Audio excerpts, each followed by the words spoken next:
I met a gypsy. And Down Under? Yeah. Lead vocals? Yeah. I don't know if I've got the.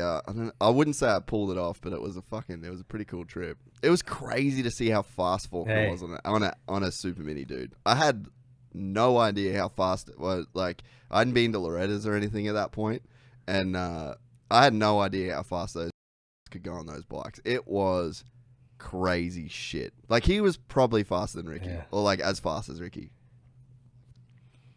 At 13 or whatever he was, probably, huh? Yeah, on a KX whatever. Are they 105s, those super minis? We don't do that here. Yeah, they used to be 105s. I don't know. That shit's changing now. I don't know if they're bigger than that. I have no idea. Yeah, right. You mentioned 125s before. Yeah, Jacob saying it's 112s. Oh, okay. You mentioned 125s before, and you were saying like you're bummed about like that 125s went away. Like, what's your thoughts around that whole conversation?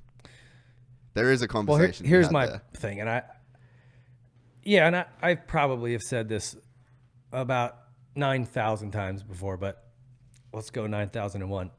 I think that there's a gap.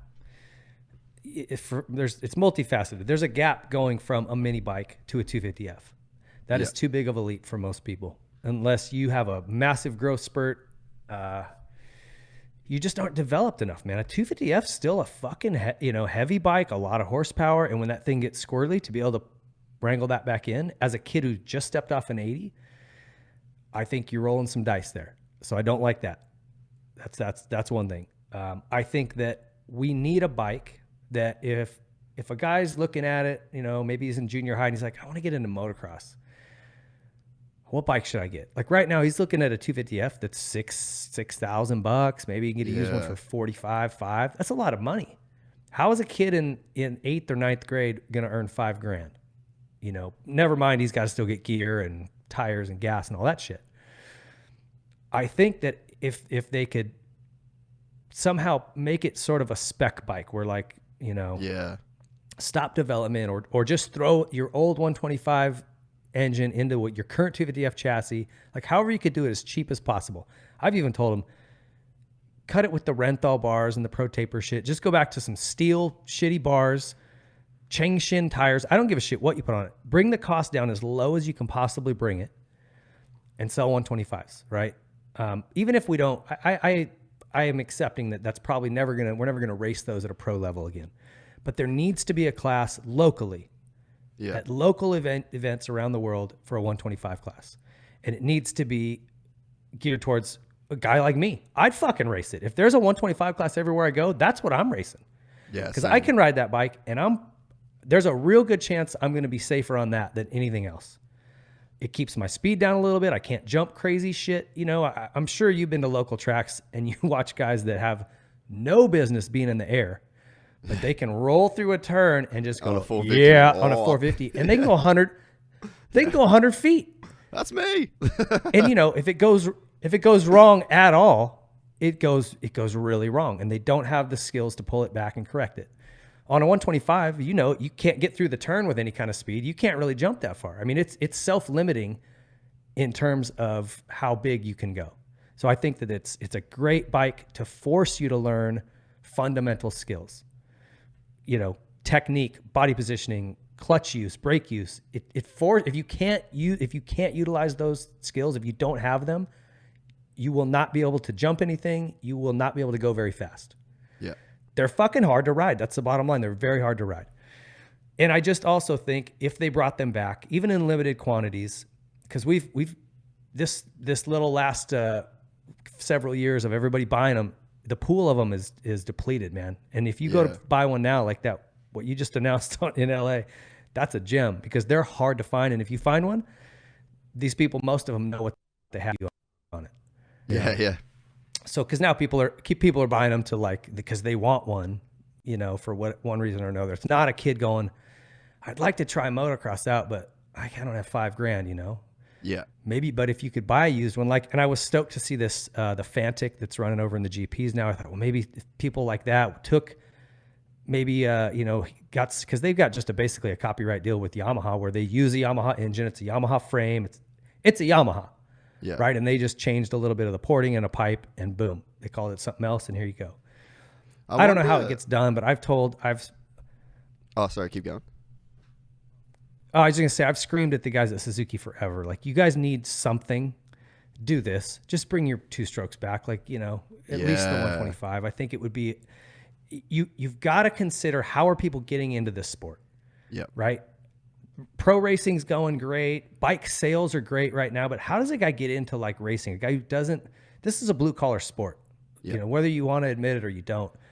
This is the lowest, you know, these aren't kids playing lacrosse and polo.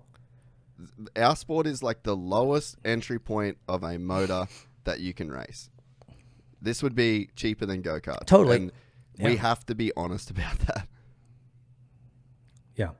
And truly, if you look at what you get in terms of technology out of a 450 for 10 grand, it's still a fantastic deal. You pay 10 grand for a mountain bike. I have a Specialized in my garage. It's worth $13,000. It's fucking crazy. I'm the fucking motor on that thing. How am I paying 13 grand for it? Yeah. But that doesn't change the fact that a 14-year-old kid doesn't have 5 grand. He doesn't have 5 or 6 grand. So if he can buy a used 125 for 2, well, shit, he can sling papers and flip burgers at In-N-Out and come up with that, right? Dude, I don't know I just feel like we're missing that. Yeah, man, I wonder. I just had this idea while you're talking. I fucking wonder if like Paris and whatever, like Glen Helen, they've got their races like REM. We should have like a budget class. So like you go and it's like a $2,000 class. So it's not a displacement class. It's not like a 125, 250, 450 modern. It's literally whatever you paid for the bike. And then you gotta keep the fucking ad that you paid for it. And then it's like you buy a $2,000 bike and it's like everyone on the line, you're going there racing other fucking pieces of shit that you got for $2,000 and that you made good. But like, maybe that's something that could be cool. Scrutineering would probably have to be pretty fucking policing tight. That. Yeah, it'd be a little tough.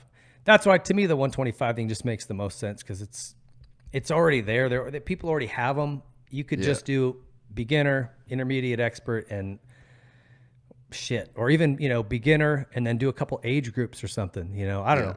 Figure out a way, but like that class, if we could get that to become a standard, I think we'd see more guys come out and race. What do you reckon the retail would be on like a 125 motor, pipe, electrics? Let's say we had a company that was like, all right, we're going to build a 2-stroke motor and then there's going to be like a mounts kit for it. So like let's say you've got like a CRF 250, like Hondas don't make, so it's like AF conversions, but you don't have to buy another bike and then make the mounts and cut the shit. Like, you know what I mean? You can just, all right, we got, this stock 125 engine that you can buy. And then maybe the class becomes like, you race like this stock engine. Like a spec class. Yeah. It's just like, but you have a way that you can just buy an engine and then here's the mounts that work for this bike. Because like that's the problem, right? I don't know. Like, that's one of the. If you enjoyed this content, please like and subscribe. And to listen to the full 3-hour podcast, search Gypsy Tales in your favorite podcast platform or click the link in the description below. Gypsy Gang.